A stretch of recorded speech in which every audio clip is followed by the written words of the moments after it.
President Trump sends nuclear submarines towards Russia. A new jobs report shook the markets and the surprise White House firing that followed. Also today, 4 astronauts finally blast off after months of delay, and a ride at a theme park that split in half midair.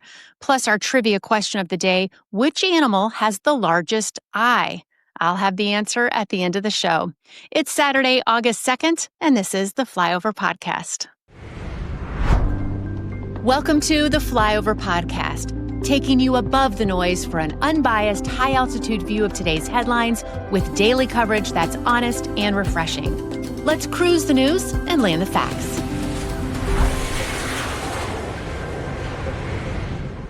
Hello and welcome. I'm your weekend host, Amy Hess, and the host of the Feel Good Flyover. Did you guys catch it this week? I hope you did. It was a good one. All right, I know you've got things to do this weekend, and so do I. So let's get this thing fired up and get ready for takeoff. All right, here's what's making news across the country. President Trump says he's ordered 2 U.S. nuclear submarines to reposition closer to Russian waters, calling it a precaution after what he called highly provocative threats from former Russian President Dmitry Medvedev. The move comes just a week before Trump's deadline for Russia to agree to a Ukraine ceasefire. Medvedev, now deputy chair of Russia's Security Council, called the deadline a step toward war, not just with Ukraine, but with the U.S. Trump responded on Truth Social saying the subs were being moved just in case these foolish and inflammatory statements are more than just that.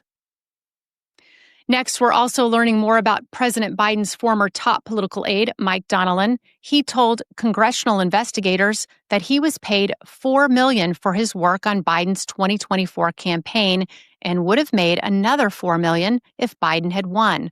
That bonus wasn't publicly known until now. Investigators say it shows Donilon may have had a financial incentive to push Biden to run despite concerns about his health.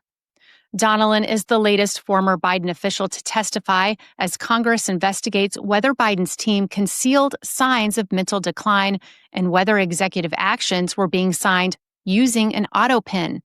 That's a machine that replicates a person's signature commonly used for routine paperwork, but in this case, lawmakers are asking if it was used without Biden's full awareness. Donilon told lawmakers he didn't recall what the pen was used for and wasn't aware of it being used. All right, a new list ranks the most terrifying place in every U.S. state, whether it's a sky-high bridge, a narrow mountain trail, or a high-speed thrill ride. Arizona's pick? The White Line bike trail hugging the edge of a cliff. Maryland claims the soaring Chesapeake Bay Bridge. In Hawaii, it's the cliff-jumping Spitting Coves. Illinois earned a nod for the glass-bottom sky deck overlooking Chicago from 1,353 feet up. And Iowa made the list with the Monster, a 65-mile-an-hour roller coaster with spirals and diving loops. I've been to the sky deck in Chicago. It is not for the faint of heart. It definitely made me a little weak in the knees. Although I know my podcast partner in crime, Ayla, could have handled it. She did jump out of a plane after all.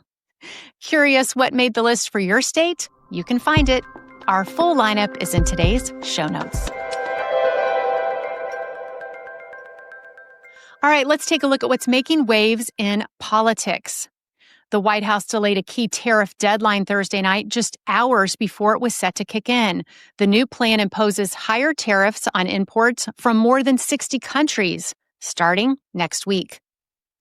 Meanwhile, President Trump also sent letters to over a dozen major drug makers demanding they cut U.S. prescription prices to match the lower rates they offer overseas. He's giving them 2 months to comply.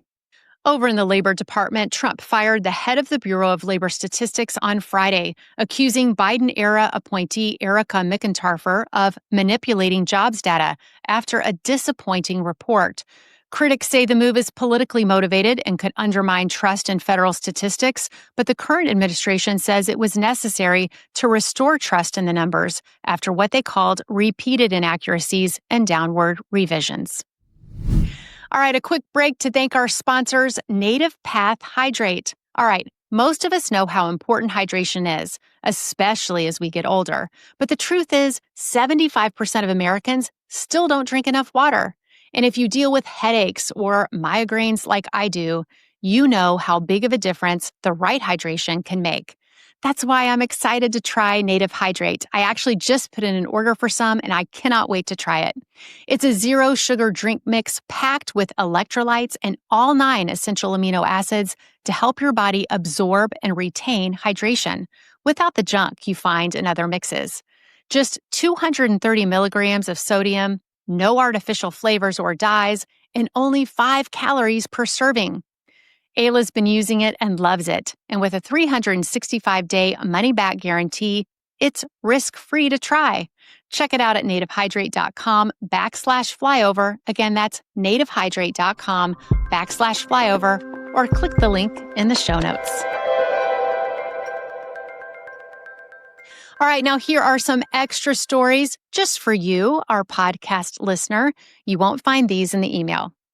All right, first up, the July jobs report is out, and it's another disappointing one. The U.S. added just 73,000 jobs last month, missing expectations and putting more pressure on the Federal Reserve to cut interest rates in September. Even more concerning, job numbers from May and June were revised down by a combined 258,000. Nearly all the July gains came from the healthcare and social assistance sectors, which made up about 94% of the growth. Meanwhile, SpaceX successfully launched 4 astronauts to the International Space Station on Friday. The crew had been sidelined due to Boeing's Starliner delays, but they finally got off the ground from Kennedy Space Center and are set to arrive at the ISS this weekend. They'll stay on board for at least 6 months. And over in motorsports, Fox Sports has bought a 1/3 ownership stake in the Indianapolis Motor Speedway and IndyCar. The deal includes a long-term extension of Fox's media rights and is expected to fuel growth and visibility for the sport, from big events to digital content and fan engagement. All right, still ahead, Micah Parsons asks for a trade from the Cowboys, and Cat Video Fest is back in theaters for a good cause. But first, let's check out finance. All right, let's take a quick look at how the markets closed on Friday. The Nasdaq dropped 2.24%, the S&P 500 fell 1.6%, and the Dow Jones was down 1.23%. Bitcoin also slid 3.89%, while gold climbed 3.6% to close at $3,411.60 an ounce. All right, let's take a spin through a few international headlines you might have missed this week. First up, Ukraine says Russia set a new military record in July, launching more than 6,400 drones and missiles. That breaks down to over 200 drones and 6 missiles every single day, a sharp increase from June's already high numbers. Meanwhile, in South Korea, a bizarre scene unfolded during a corruption investigation involving jailed former president Yoon Suk-yeol. Reports say he refused to answer questions by taking off his prison uniform, lying on the floor, and only getting dressed again once investigators left the room. And in Lima, Peru, some accidental archaeology. Utility workers expanding a gas network uncovered 2 pre-Incan tombs, complete with 1,000-year-old remains, clay vessels, and carved pumpkin shell artifacts. All right, now let's head into the world of sports. First up, the San Diego Padres went all in at the MLB trade deadline, making moves involving 22 players in total. That's nearly a quarter of their roster shuffled in one day. It was the busiest deadline for any team this season and shows the Padres are serious about a postseason push. Meanwhile, ESPN just made a major media move, officially acquiring NFL Red Zone, NFL Network, and several other sports assets in a $1 billion deal. The acquisition gives ESPN even more control over football coverage heading into the fall. And Dallas Cowboys pass rusher Micah Parsons stirred up headlines after posting on social media that he's requested a trade. The team isn't eager to let him go, but this could set off a high-stakes standoff.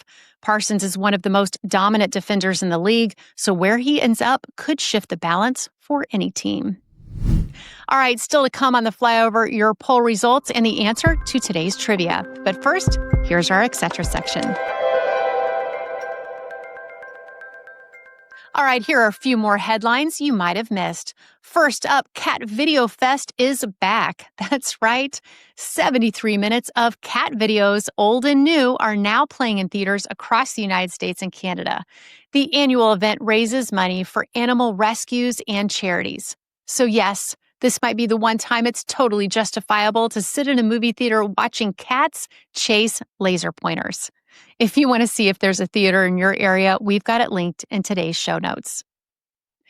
Meanwhile, wildlife advocates are sounding off after a trophy hunter killed a collared lion named Blondie, a research subject in an Oxford study.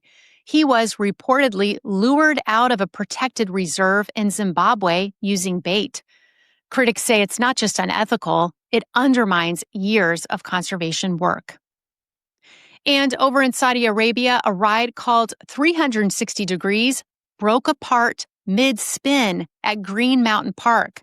23 people were hurt when a support pole failed and the ride came crashing down. Authorities are investigating what went wrong.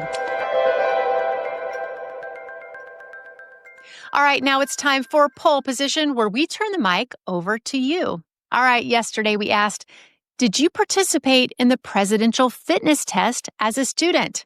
Here's how the numbers shook out. 57% said yes, 30% went with no, 7% were the overachievers of the group, you got a certificate, and 6% said, they made me. You are not feeling it. All right, we've got today's question, and it is, are you ready for summer to end? Your choices are, no, I love summer. I'm ready for fall. Don't care. All right, I'll share my answer with you tomorrow, and you can vote in the show notes with a link provided. We'll have the results in tomorrow's episode.